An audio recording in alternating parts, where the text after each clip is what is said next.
Welcome to Mountain Strong.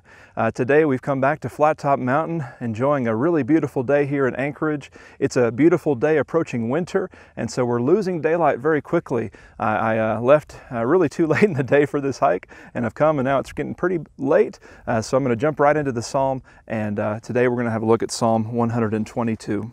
I was glad when they said to me, "Let us go to the house of the Lord."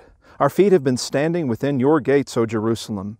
Jerusalem, built as a city that is bound firmly together, to which the tribes go up, the tribes of the Lord, as was decreed for Israel, to give thanks to the name of the Lord.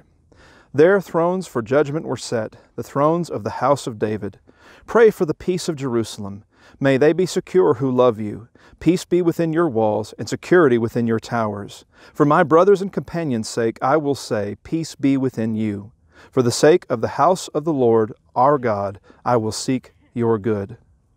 This is the third of the Songs of Ascent, songs that were grouped together, many people believe, to form a unit that people sang as they were pilgrimaging towards Jerusalem. And it's interesting that as these songs describe various aspects of the journey of faith, when thought about as a collective, they're very powerful. And you are given thoughts, therefore, that compare to the journey that we face in life.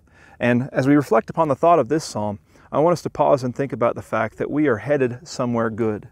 In verse 1, he says, "I was glad to me when they said, 'Let us go to the house of the Lord.'" He knew he was going somewhere good.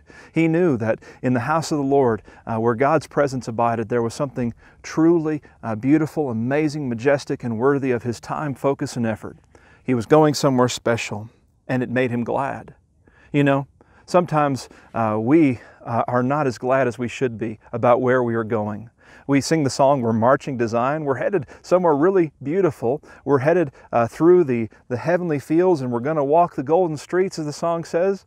But sometimes the people who are saying that, they're singing it with sober minds and sober faces, and there's not really any gladness in their hearts. We need to be truly glad about where we are going. In 1 Corinthians chapter 15, Paul said that if there was no resurrection, that we would of all people be the most miserable. What about because there is a resurrection? Shouldn't we of all people be the most happy, the most joyous, the least miserable? In fact, in Philippians chapter 4 and verse 4, what do we find in the Lord? Rejoicing. Rejoice in the Lord always. And again, I say rejoice. And so as you reflect on this psalm, we need to think about the fact that we are going somewhere good. But we also need to reflect upon the fact that we are going somewhere that we've already been. In verses 2 through 4, there's this acknowledgement that he has been to Jerusalem before. He's been a part of the worship of the Lord before. He knows how special this journey is. Now, of course, we have not been to heaven. But at the same time, as you think about the journey that we are engaging in, realize that there is an intimate connection between the church and heaven. The church is the kingdom of heaven. The church is that which is preparing itself to go to heaven, to be a part of heaven. We are already citizens of that kingdom. And so there is something special about being a part of the church.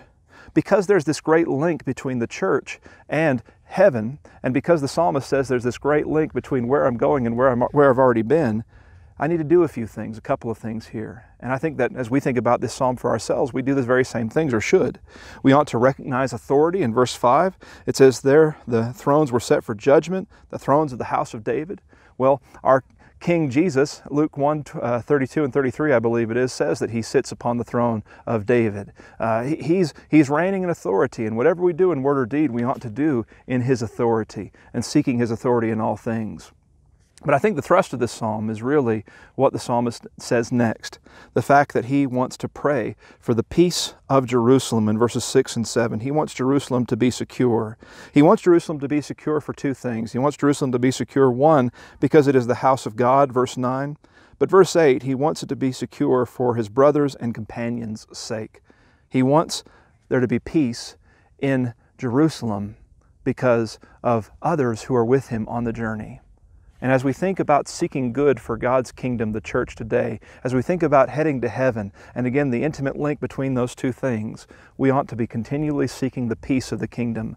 Blessed are the peacemakers, for they shall be called the sons and the daughters of God. They are the children of God, and theirs is the kingdom of God.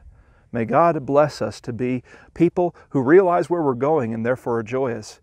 But because we realize where we are going and because we are joyous, we seek to always abide in the authority of Jesus, and we constantly seek peace within the kingdom. Peace for spiritual Zion, peace for spiritual Jerusalem, peace for the church, May God bless you today.